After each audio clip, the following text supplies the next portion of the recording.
Həzrəti İmam Sadiq əleyhissalam deyən kimi buyurdu ki, "Lav arifən nas məhasinə kəlaminə ləttəbəuna." Əgər insanlar bizim kəlamlarımızın gözəlliyini duysalar, bizim ardımızca gələrlər.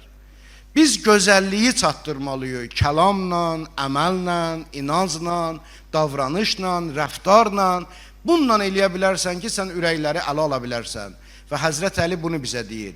İstədiyinə yaxşılıq edə bilərsən, onun əmiri olacaqsan. Yəni, ürəkləri ələ almağın yolu yaxşılıqdır, ihsandır.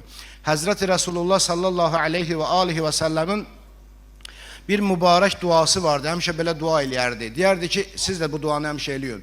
Deyərdi ki, ey Allah, sevmədiyin, yəni sən sevmədiyin, mən yox ha, sən, ilahi sən. İlahi, sevmədiyin insanın əli ilə mənə yaxşılıq elətdirmə. Özümdən aslı olmaz, ürəyim sevər onu. Gör, nə qədər dərin dua, duanın içərisində dərin məzmunlu bir kəlamdır. Təkrar deyirəm, əzbəriyək. İlahi, sevmədiyin insanın əli ilə mənə yaxşılıq elətdirmə. Özümdən aslı olmaz, qəlbim sevər onu.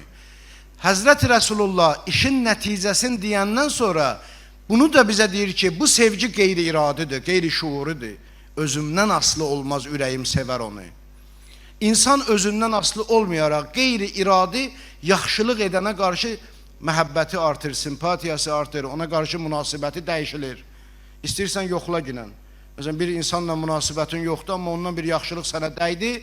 Dünən ondan danışanda deyirdin ki, məsələn, pis adam deyir, amma o ammadan sonra bilirsiniz də, o ammadan sonra bir sən nə başı bəlalıdır o amma.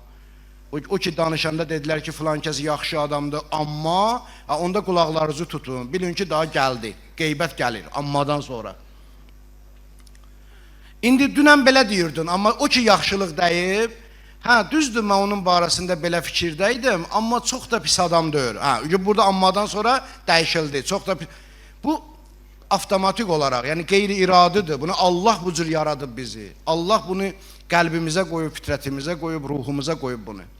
Ona görə, xülasə, bu dediklərimiz tamamlansın mövzu bəhs. Həzrəti Əmirül-Müminin Əli əleyhissalam 3 məsələni önə çəkir və bu kəlamda 3 qayda dedim dünənləri. Ona görə qayda dedim ki, hər bir zamana aiddir, hər bir məkana aiddir, hər bir kəsə aiddir və ona görə qayda dedim ki, həm fərdə aiddir, həm cəmiyyətə və ümmətə aiddir.